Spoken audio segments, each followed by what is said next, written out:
चलिए अब next topic start करते हैं, फिगर काउंटिंग।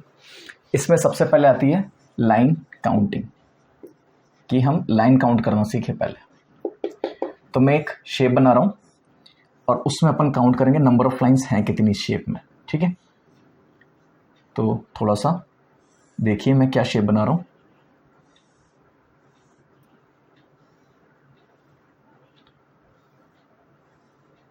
अब लाइन सेगमेंट और लाइन ऐसे डेफिनेशन में मत जाना, वो फालतू की चीज़ है, उनको छोड़ देना। सिर्फ अपन लाइन मतलब ये लाइन की बात कर, ठीक।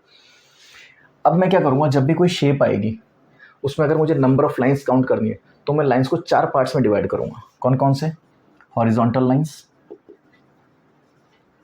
वर्टिकल लाइंस, फिर आपकी आ गई फॉरवर्ड स्लांट्स, फॉरवर्ड स्लांट लाइन मतलब इस तरह की। एक आ गई बैकवर्ड स्लांट मतलब इस तरह की लाइन।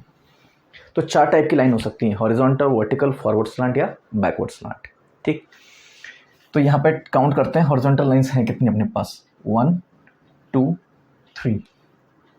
तो 3 हो गई अपने पास हॉरिजॉन्टल लाइंस। फिर वर्टिकल लाइंस देखें तो 1 2 3 हो गई वर्टिकल लाइंस। फिर अगर अपन फॉरवर्ड स्लांट्स देखें मतलब ऐसे, सो 1 2 3। अभी देखना ये एक ही लाइन है, ये जो पूरी खींची है मैंने, ठीक। कोई भी बैंड नहीं है तो मतलब ये सिंगल लाइन है, इक्वल्स टू 3। फिर बैकवर्ड स्लांट्स मतलब ऐसे 1 2 3। सो टोटल लाइंस कितनी हो गई अपने पास 12।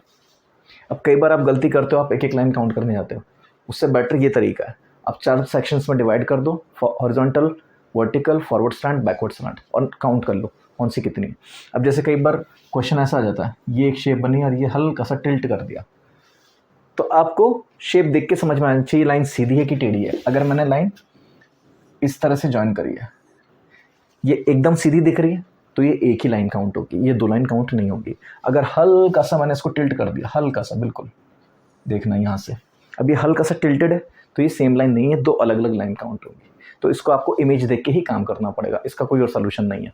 क्वेश्चन में देगा भी नहीं कि ये सेम लाइन है कि अलग अलग लाइन है, वो आपको इमेज को ऑब्जर्व करना पड़ेगा और वहीं से उसका सोल्यूशन निकलेगा, ठीक। अब दूसरी टाइप की काउंटिंग आती है स्क्वायर काउंटिंग। स्क्वायर काउंटिंग, अब देखो इसमें क्या होता है, पैटर्न है। लेट्स से ये आपका एक बॉक्स है, इसमें कितने स्क्वायर हो जाएंगे, 1 2 3 4 और एक ये पूरा 5 which is equals to 1 square plus 2 square. ये मैं किसी पर्पज से लिख रहा हूँ, वो भी समझ में आएगा, ठीक। फिर मैं अब क्या बनाऊँ, अभी तो 2x2 बनाया था, अब 3x3 बना लेते हैं, ठीक। सो 1 2 1 2, ठीक। तो देखना 1 2 3 4 5 6 7 8 9 तो ये हो गए।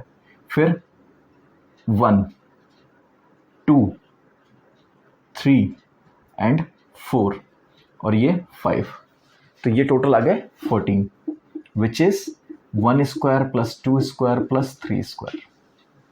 अभी देखो इसमें एक साइड पे कितने स्क्वायर्स हैं, 2, तो 1 स्क्वायर प्लस 2 स्क्वायर।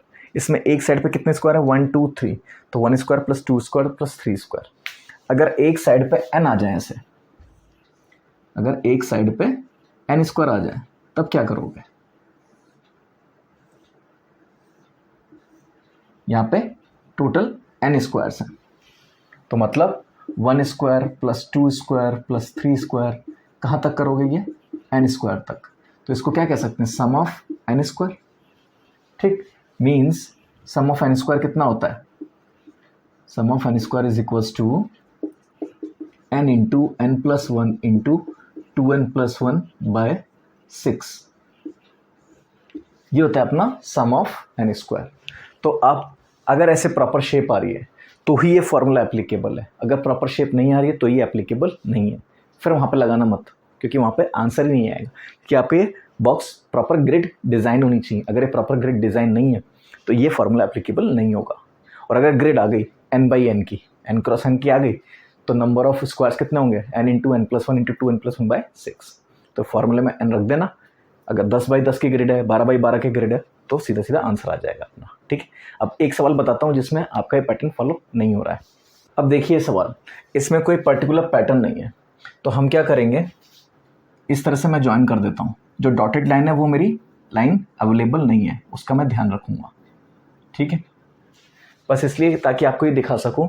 ये देखो 4x4 का है बॉक्स, मतलब ये 4x4, ये 1 2 3 4, 1 2 3 4।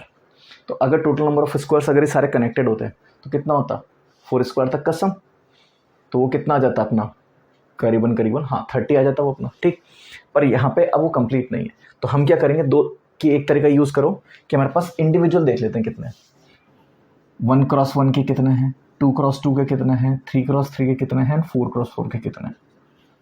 इसी ग्रिड के ले सकते हैं, राइट। स्क्वायर है तो परफेक्ट शेप होनी चाहिए, रो लेंथ और ब्रेथ दोनों बराबर होनी चाहिए। तो 1x1 के देखते हैं, 1 2 3 4 5, बस ये 5 है, तो 1x1 के हो गए अपने पास 5। अब 2x2 देखते हैं। अब देखना 2x2 में एक तो ये आ गया 2x2 में, एक ये आ जाएगा 2x2 में, ठीक, एक ये आ जाएगा, ये भी तो 2x2 है, ठीक, ये भी आ जाएगा 2x2 में, ये कंप्लीट। फिर ये भी तो आ जाएगा 2x2 में, ये इंडिविजुअली तो नहीं आएंगे पर ये कंप्लीट तो आ सकता है 2x2 में। और देखें और कहीं मिल रहा है क्या अपने को, ना, बस यही है, क्योंकि यहाँ से नहीं ले सकते, क्योंकि यहाँ पे हाँ यहाँ से क्यों नहीं ले सकते, ये हो गया ना एक, ये भी 2x2 है, 1 यूनिट 2 यूनिट 1 यूनिट 2 यूनिट, तो ये 2x2। तो 2x2 के कितने हो गए अपने पास, 1 2 3 4 5 6, तो 6 हो गए अपने पास 2x2 के। फिर अब 3x3 देख लेते हैं। सो 3x3, अब देखना ये ग्रिड पूरा, ये 3x3 है, और इसके अलावा कोई और सोल्यूशन दिखता है कि अपने को, ना, और कोई नहीं दिख रहा। 3x3 और कहीं भी नहीं है, क्योंकि अगर यहाँ से देखें तो ये कनेक्टेड ही नहीं है, यहाँ से देखें तो ये पूरा कनेक्टेड नहीं है। फिर अगर यहाँ से देख लिया, अब यहाँ से देखें ये कनेक्टेड है बस, और यहाँ से देखें तो ये कनेक्टेड नहीं है, तो 3x3 के अपने पास एक ही बनेगा। सो 3x3 हो गया 1, और 4x4 तो ये तो पूरा कंप्लीट एक ही होगा, तो ये हो गया। तो इसका आंसर कितना आ जाएगा अपना 13। तो इसमें नंबर ऑफ स्क्वायर्स कितने हैं 13। तो सीधा यहाँ पे जाके 30 मत मार देना, क्योंकि ये कनेक्टेड नहीं है, ग्रिड प्रॉपर नहीं है।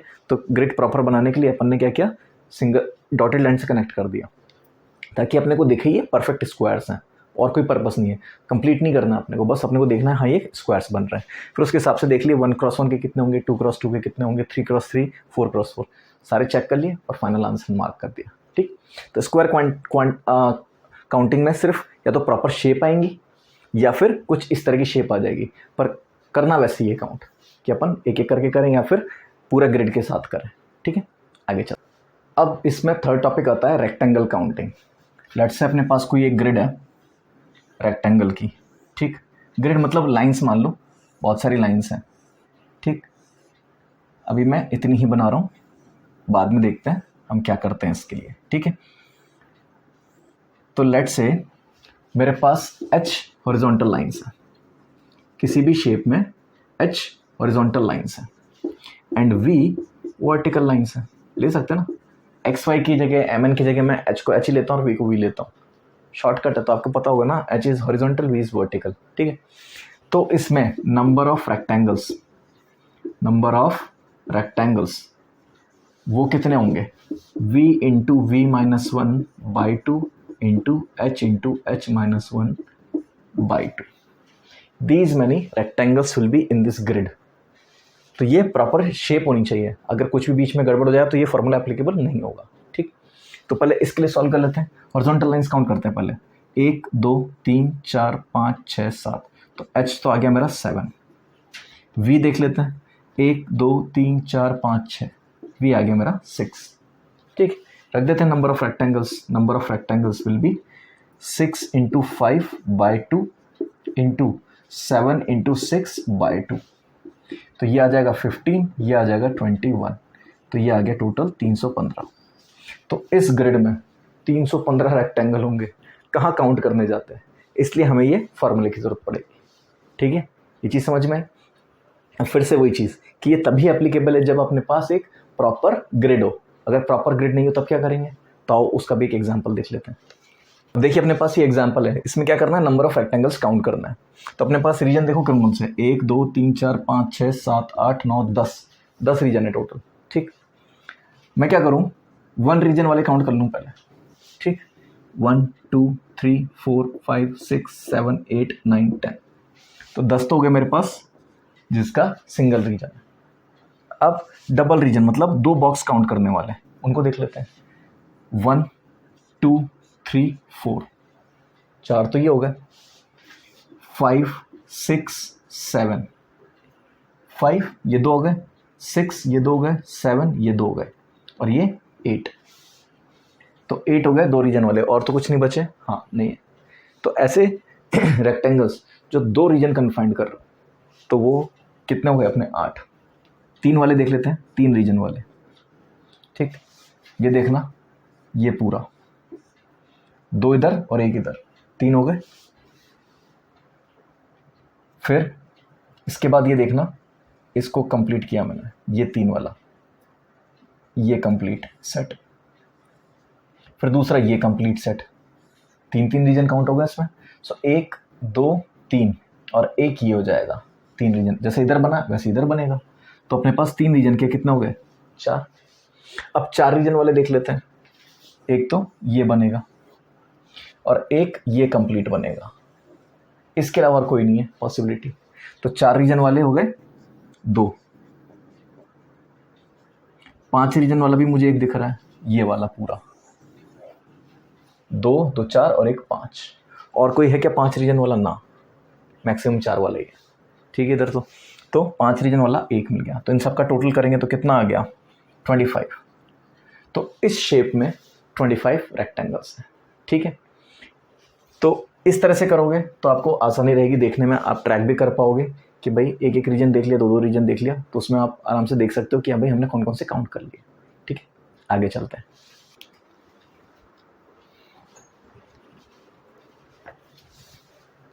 चलिए अब नेक्स्ट देखते हैं ट्राइंगल काउंटिंग।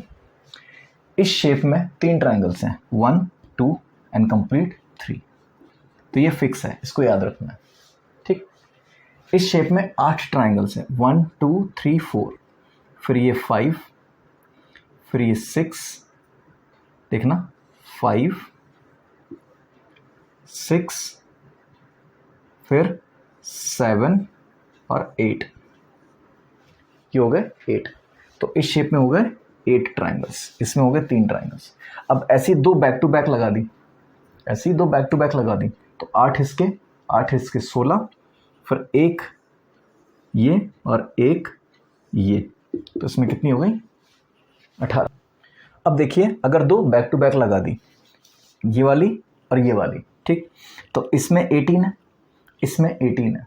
ठीक, तो 36 तो ये हो गया। अब देखना बड़ा वाला, एक तो ये होगा, फिर एक ये हो गया 2, एक ये हो गया 3 और एक ये हो गया 4। तो 4 तो ये बड़े वाले बने।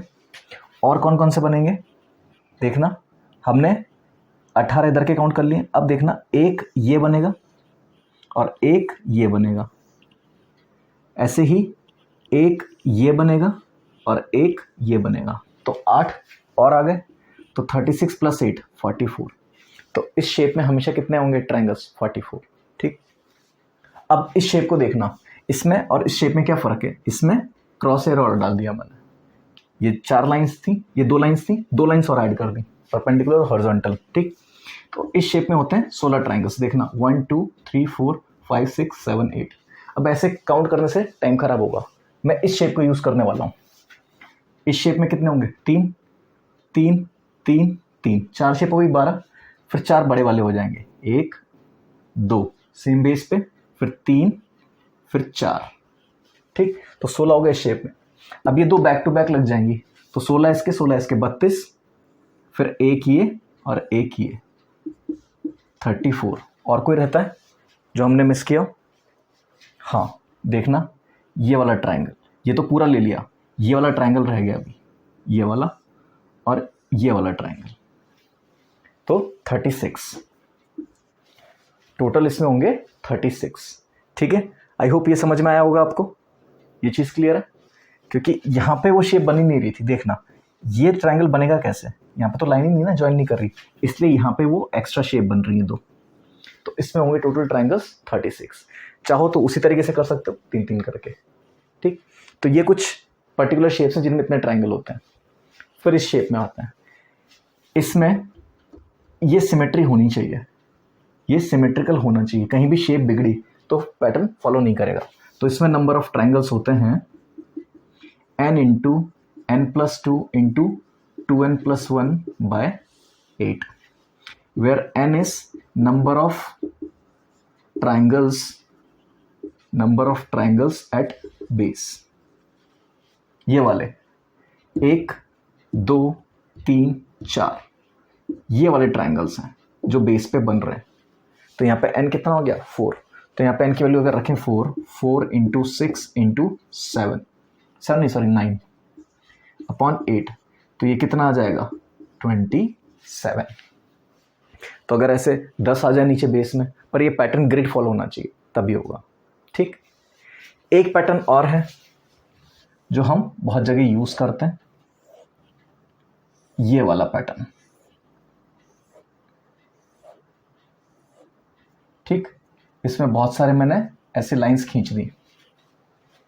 तो ये होता है sum of n, where n is again number of triangle at base. 1 2 3 4 5 6 triangles हैं, तो सम ऑफ 6 आना चाहिए, मतलब 1 + 2 + 3 + 4 + 5 + 6, ये होता है 21। अगर ऐसे मैंने एक और बना दिया तो 21 इसके बड़े वाले के, 21 छोटे वाले के, 42 हो गया। एक और बना दिया तो इंटू 3 हो गया।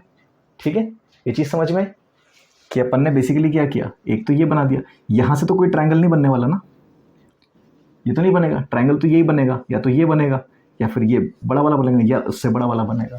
ठीक, तो इस शेप में जब ऐसा पैटर्न आ रहा है तो इसमें क्या करें अपन, 1 2 3 का सम कितना होता है 6, इसमें 6 ट्रायंगल होंगे, काउंट करा देता हूँ 1 2 3 सिंगल सिंगल 4 5 एंड कंप्लीट 6। ठीक, तो ट्रायंगल काउंटिंग सबसे टिपिकल होता है। ट्रायंगल काउंटिंग में आपको देखना पड़ेगा, हर क्वेश्चन अलग अलग तरीके से सॉल्व होता है। आपको एग्जाम में बहुत कम होगा कि पैटर्न मिल जाए, पैटर्न मिल गया तो बल्ले बल्ले अपना काम हो गया आसान, कि पैटर्न में सीधा फार्मूला रखा और आ गया आंसर। पर एग्जाम में कभी भी पैटर्न नहीं देता, वो जानबूझ के आपको फंसाता है। तो उसमें आपको फिर ये शेप्स यूज़ कर लो, ये शेप्स यूज़ कर लो, या ये शेप्स यूज़ कर लो, ये पर्टिकुलर शेप दिखती जाए तो इनके नंबर ऑफ ट्रायंगल्स आपको पता है कितने होते हैं, वो पुट करते जाओ। ठीक है, तो नॉन वर्बल अपना यहाँ पे खत्म होता है। हमने रीजनिंग के 2 पार्ट देखे हैं, verbal and non verbal. Verbal में तो बहुत सारा पढ़ा था, नॉन वर्बल में पढ़ाने के लिए सिर्फ 2 ही चीज़ें थी, images and counting of figures. ये हमने कवर कर लिया है। ठीक है, तो आई होप आपको पूरा वर्बल का रीजनिंग का सेक्शन पूरा क्लियर होगा, वर्बल नॉन वर्बल मिला के। रीजनिंग हम यहाँ पे कंक्लूड करते हैं। ये पूरा जो कोर्स है सिर्फ रीजनिंग के लिए डिज़ाइन किया गया था। इसमें 2 सेक्शन है, verbal and non verbal. Sheet हर एक की आपको मिल जाएगी इसके लेक्चर के साथ, हर एक लेक्चर के साथ एक शीट अपलोड की जाएगी। आप उसको सॉल्व करिए, उसके सॉल्यूशंस नीचे दे रखें, सॉल्यूशन नहीं आंसर्स दे रखें। सॉल्यूशन देंगे तो फिर बच्चा सॉल्व नहीं करता, इसलिए सॉल्यूशन देना मैं प्रेफर नहीं करता, मैं सिर्फ आंसर दूंगा। आप आंसर मैच कीजिए, नहीं आता है तो आप मेरे को जो मेल आईडी नीचे ड्रॉप कर रखिए उस मेल आईडी पे मेल कर सकते हैं कि सर मेरा ये डाउट है पर्टिकुलर, आप उस क्वेश्चन को सॉल्व करके मुझे भेजिए।